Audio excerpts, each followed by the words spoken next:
What's a moment you realized you were in over your head? I thought I was just helping a neighbor watch her kids for a few hours. Cassie lived 2 doors down and seemed sweet enough, always waving when she saw me, asking about my garden. When she knocked on my door that Tuesday morning, tears streaming down her face, I didn't hesitate. "Please," she sobbed. "I need someone to watch Brayden and Zoe for just a couple hours. My ex is threatening to take them and I have to meet with my lawyer." She looked like hell. Dark circles under her eyes, hands shaking as she wiped her nose. Her usually perfect hair was pulled back in a messy ponytail, and I noticed a fresh bruise on her collarbone that her shirt couldn't quite hide. There was dried blood under her fingernails, like she'd been clawing at something. "Of course," I said, stepping aside to let her in. "Are you okay? Do you need me to drive you somewhere? Or maybe we should call the police." No, I have a car. Just, please watch them. They're good kids. Brayden knows the rules, and Zoe will probably nap most of the time." Her voice cracked on the last words, and she kept glancing over her shoulder toward the street. Her kids were angels. Brayden, age 6, quietly colored at my kitchen table while 4-year-old Zoe napped on my couch. Easy money, I thought. Cassie had pressed $200 into my hand, way more than necessary for a few hours of babysitting, but she insisted. "This covers everything," she'd said,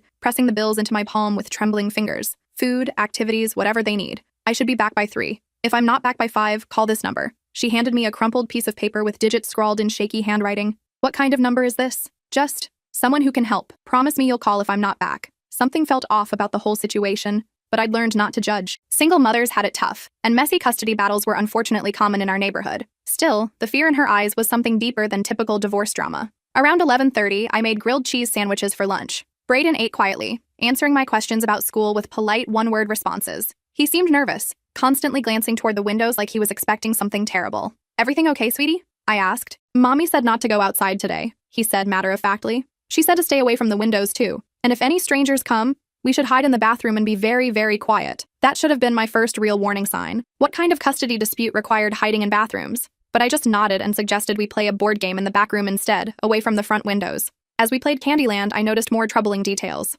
Brayden had a small scar on his wrist that looked like a cigarette burn. When I asked about it, he just shrugged and said, "Uncle Damien was angry that day." Zoe, even in sleep, flinched at sudden noises. These weren't just children of divorce. They were children who'd seen violence. Around noon, a black sedan pulled into my driveway. Through the window, I watched 2 men in expensive suits get out. Something about their movements felt wrong, too deliberate, too coordinated. They weren't walking like lawyers or social workers. They moved like predators scanning for weakness, checking sight lines, noting escape routes. The doorbell rang. "We're looking for Cassie Martinez," the taller man said when I opened the door. His smile never reached his eyes, and I noticed he kept his right hand inside his jacket. "Her children are supposed to come with us." "I'm sorry, but I can't help you," I replied, starting to close the door. His foot shot out, blocking it. The polite mask slipped completely, revealing something cold and calculating underneath. "Ma'am, we have custody papers. The children need to come with us now. Then you can come back when their mother is here," I said firmly, pushing harder against the door. That's when I noticed the bulge under his jacket. That's when Brayden appeared beside me, his face white with terror. "Those aren't the good guys," he whispered, his small hand clutching my shirt with desperate strength. My blood ran cold.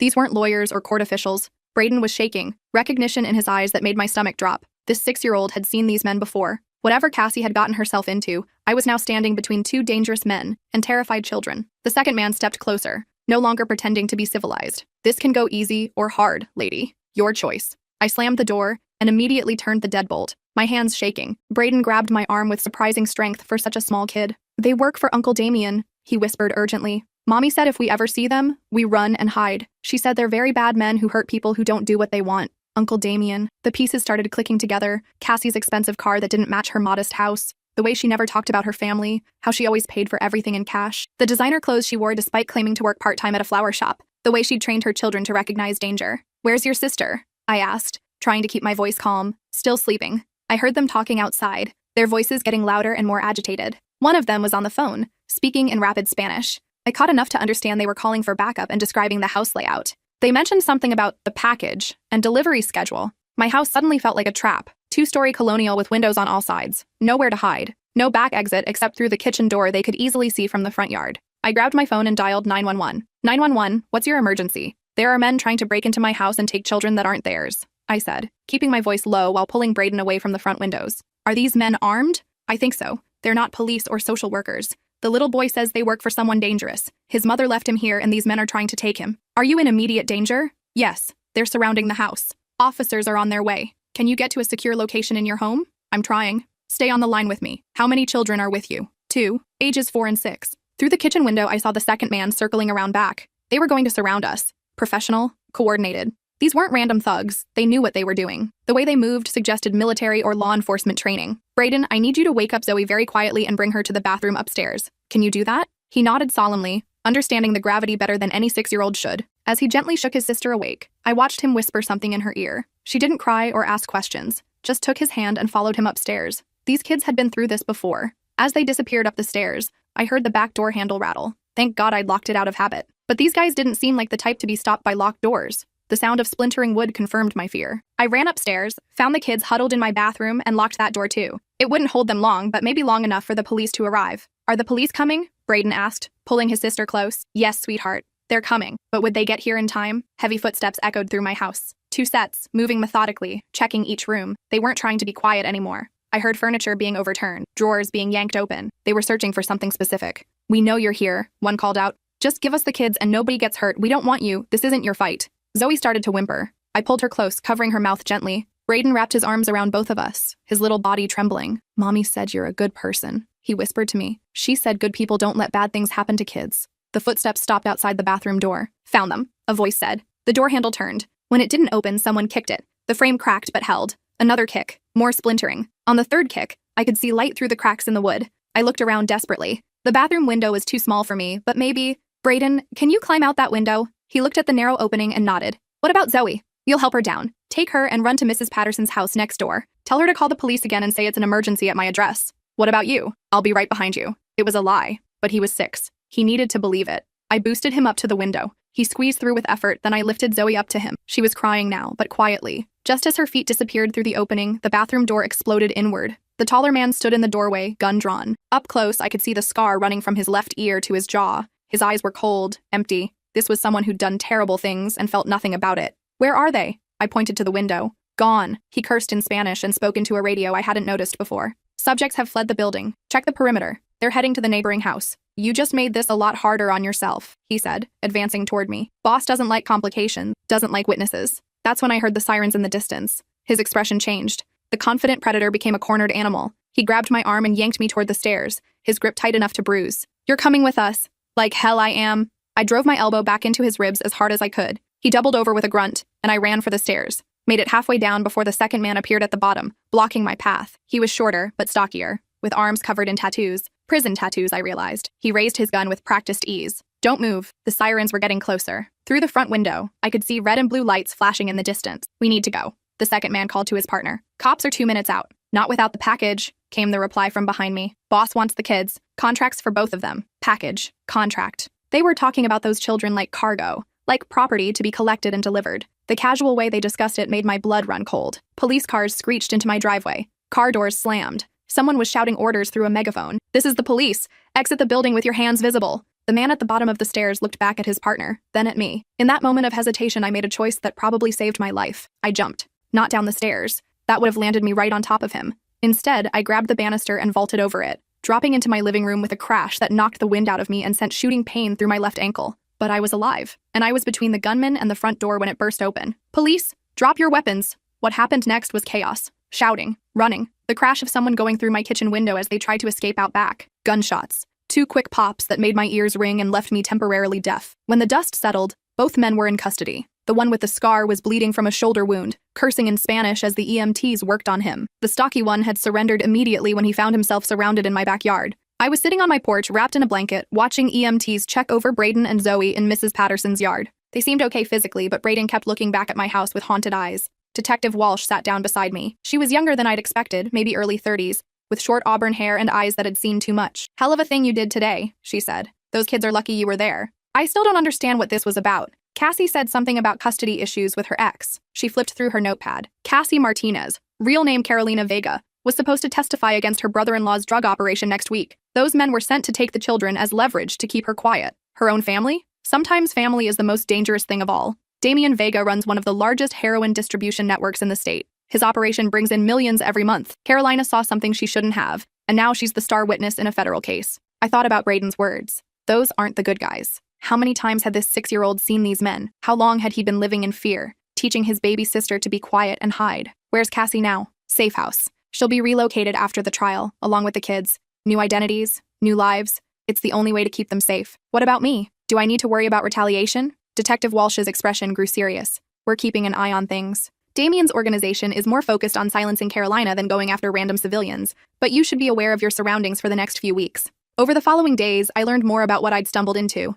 Detective Walsh filled me in during her follow-up visits. Carolina worked as a bookkeeper for what she thought was a legitimate real estate company, she explained. Turns out it was a front for Damien's money laundering operation. She'd been keeping books on millions in drug money without knowing it. When did she find out? 6 months ago. She was working late one night when Damien and his top lieutenants had an impromptu meeting in the conference room. She heard them talking about a rival dealer who'd been skimming product. Damien was describing what they'd done to him and his family in detail. What did she do? Smart woman. She stayed quiet, finished her work, and went home like nothing happened. But the next day, she started copying files. Bank records, transaction logs, coded communications. She was building a case. How did they find out? One of Damien's men noticed unusual computer activity. By the time they figured out it was Carolina, she'd already contacted the FBI. The scope of the operation was staggering. Damien Vega's network stretched across 3 states, with connections to cartels in Mexico and distributors in major cities. They moved millions of dollars worth of heroin monthly, using a network of legitimate businesses as fronts. Carolina's testimony is the key to everything, Detective Walsh said. She has the financial records that prove the money laundering. Without her, we have a lot of suspicious activity, but no smoking gun. That evening, after the police had finished processing my house as a crime scene, after the broken doors had been temporarily secured with plywood, after I'd given my statement for the 3rd time, Cassie finally called. "I'm so sorry," she sobbed into the phone. "I never thought they'd find us so fast. I never meant to put you in danger. Are you okay? Are the kids okay?" "They're fine. Scared, but fine. The FBI has us in a hotel right now. The prosecutor says my testimony should put Damien away for life. After that, we get new identities. New life. How long have you been running?" 6 months. Ever since I walked in on a meeting I shouldn't have seen. Damien was showing photos of people who'd crossed him, what he'd done to them. When he saw me, he just smiled and said, "Family meeting, Carolina. Have a seat." My blood chilled. What did you do? I played along, pretended I was okay with everything. But that night I took the kids and ran. I had some money saved, cash I'd been hiding in case things got bad with their father. But Damien has people everywhere. Every time we settled somewhere, they'd find us. How did you end up here? My college roommate lived in your neighborhood years ago. I remembered it being quiet, safe, middle-class families, tree-lined streets. I thought we could blend in for a few weeks while the FBI prepared for trial. And you almost did. I thought we had more time. I thought they'd given up looking for us. The next few days passed in a blur of police interviews, insurance claims, and repair estimates. My neighbor, Mrs. Patterson, brought me casseroles and stayed with me the first night because I couldn't stop jumping at every sound. The local news picked up the story. Suburban shootout foils kidnapping attempt. They made it sound like an action movie, but the reality was messier. Traumatized children. A young mother forced to choose between family loyalty and her kids' safety. A drug dealer who saw people as disposable. But as the media attention grew, so did the danger. Detective Walsh called me 3 days after the incident. "We have a problem," she said. "The story's gotten too much attention. Damien's people know exactly who you are and where you live." "What kind of problem?" "We intercepted communications discussing the witness who interfered. They're planning something." That night, unmarked police cars stationed themselves on my street. Officers in civilian clothes walked past my house at regular intervals. I felt like a prisoner in my own home. A week later, Detective Walsh stopped by with updates. "The 2 men we arrested are talking," she said. "Turns out they're just muscle, low-level enforcers who got sloppy. But their information is helping us map Damien's entire operation." "What about the trial?" "Starting next month. Carolina's testimony will be the centerpiece. Phone records, financial documents, witness statements. The feds have been building this case for 2 years. Will I have to testify? Probably. You're a key witness to the attempted kidnapping. But don't worry, we'll make sure you're protected." The threat started 2 weeks later. Anonymous letters in my mailbox, photos of me walking to work, voice messages on my home phone with detailed descriptions of what they'd do to me if I testified. "You should have minded your own business," one caller said. "Now you're part of this whether you like it or not." Detective Walsh increased security around my house, but the psychological pressure was intense. I'd wake up at 3 a.m. convinced someone was in my yard. Every strange car on my street made me nervous. I stopped going to my regular grocery store, varied my route to work, checked under my car before getting in. 3 weeks later, I got a postcard with no return address. A picture of a beach, and on the back, "Starting over, the kids say hi. B drew you a picture but couldn't send it. Thank you for everything. C." I kept that postcard on my refrigerator, a reminder of why I was going through all this. The trial made national news. Federal prosecutors dismantle major drug network. The courthouse was surrounded by media, protesters, and heavy security. I testified on a Thursday morning, describing what I'd seen and heard. Damien sat at the defense table in an expensive suit, looking like a successful businessman rather than a drug kingpin. When I described finding the children, he showed no emotion. But when I mentioned Braden's fear, something flickered in his eyes. For just a moment, I saw the monster behind the mask. After my testimony, the prosecutor approached me in the hallway. "You did good in there," he said. "Your account corroborates Carolina's story about the family's intimidation tactics. How's she holding up?" "Better than expected. Those kids give her strength." Carolina's testimony lasted 3 days. She methodically walked the jury through years of financial records, coded communications, and business transactions. She described meetings where violence was discussed casually, where human lives were treated as cost of doing business. The defense tried to paint her as a disgruntled employee seeking revenge, but the evidence was overwhelming. Bank records showed millions in suspicious transactions. Wiretaps captured Damien discussing drug shipments and territorial disputes. Physical evidence linked his organization to multiple murders. On the final day of testimony, Carolina looked directly at Damien and said, "I lived in your house for 5 years. I watched you destroy families, corrupt communities, and treat children like property. I'm done being afraid of you." The jury deliberated for 6 hours. Guilty on all counts. Damien Vega got life without parole. His organization was dismantled. Dozens of arrests. Millions in drugs and weapons seized. I watched the coverage from my newly secured living room, thinking about how it all started with a neighbor asking for help with babysitting, how a simple favor had led to federal testimony and a drug dealer's life sentence. But my involvement in the case didn't end with the trial. 6 months later, Detective Walsh called with disturbing news. "We've arrested 3 more members of Damien's organization," she said. "They were planning retaliation against witnesses." "Against me? You were on the list, along with Carolina and 2 other witnesses. They had your address, your work schedule, photos of your house." My blood ran cold. When, last night, we'd been watching them for weeks. They were planning to move this weekend. The reality hit me hard. These people held grudges. They had long memories and longer reach than I'd imagined. What happens now? We're offering you the same witness protection services we gave Carolina. New identity, relocation, the works. I thought about my life, my job at the library, my small circle of friends, the house I'd inherited from my grandmother, everything that made me who I was.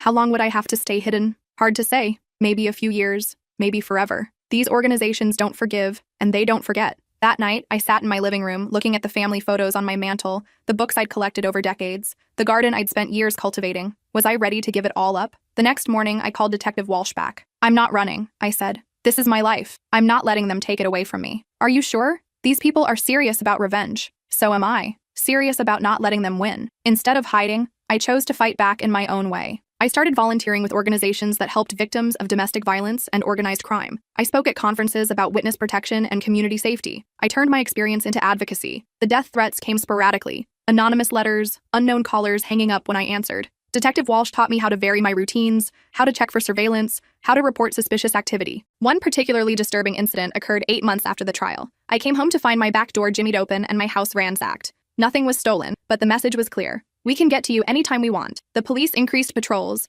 installed better security systems, but the psychological impact was severe. I started sleeping with a baseball bat next to my bed. I installed motion sensor lights around my property. Every creak in the house at night made my heart race. 2 years after the trial, I got a call from an unknown number. "You cost me everything," a gravelly voice said. I recognized it immediately. Damien Vega calling from prison. "You cost yourself everything," I replied. "I just protected 2 innocent children. Those weren't your children to protect? Any child in danger is everyone's responsibility." He laughed, a sound like broken glass. "You think this is over? You think because I'm locked up, you're safe? I think you're exactly where you belong. I have friends on the outside, people who remember favors owed, people who know where you work, where you shop, where you sleep. And I have friends in law enforcement, people who take threats seriously." The line went dead. I reported the call immediately. Prison officials launched an investigation into how Damien had accessed a phone. His privileges were revoked, but the message was clear. The danger wasn't over. The psychological toll of living under constant threat was enormous. I developed insomnia, anxiety attacks, and a constant sense of hypervigilance. Simple activities like grocery shopping became exercises in threat assessment. I found myself memorizing license plates, noting exit routes, avoiding crowds. But I also discovered an inner strength I didn't know I possessed. The experience had changed me in fundamental ways.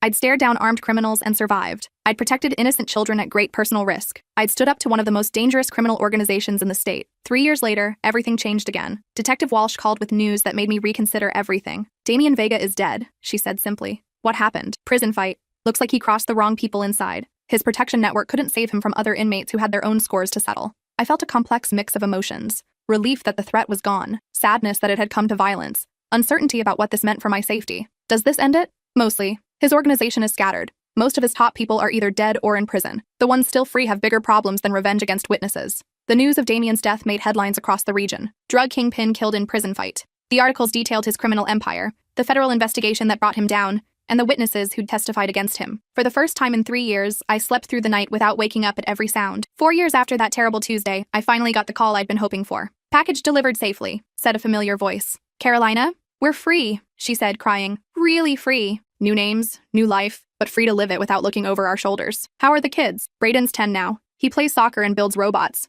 Zoe's 8 and obsessed with horses. They remember you, you know. They remember that you protected them when it mattered. I just did what anyone would do." "No, you did what good people do. There's a difference." We talked for an hour. She told me about their new life in a small coastal town, how Brayden had overcome his anxiety through therapy and sports, how Zoe had no memory of the fear that once dominated their days. Carolina had started a small business, a coffee shop that also sold used books. She was dating a kind man who knew their history and didn't care about their past. "The kids want to write you a letter," she said, "but we can't risk any contact that might compromise our location." "I understand. Just knowing they're safe is enough." "I need to ask you something," she said near the end of our call. "Anything. Would you be willing to meet us sometime? Somewhere neutral? The kids want to thank you properly. And I need to see for myself that you're okay. That helping us didn't ruin your life." 6 months later, I drove 8 hours to a small beach town where I met a family I barely recognized. Carolina looked younger, her face free of the constant tension I remembered. Braden had grown tall and confident, shaking my hand like a little gentleman before surprising me with a fierce hug. Zoe, now 8, threw her arms around me like I was family. We spent the weekend together,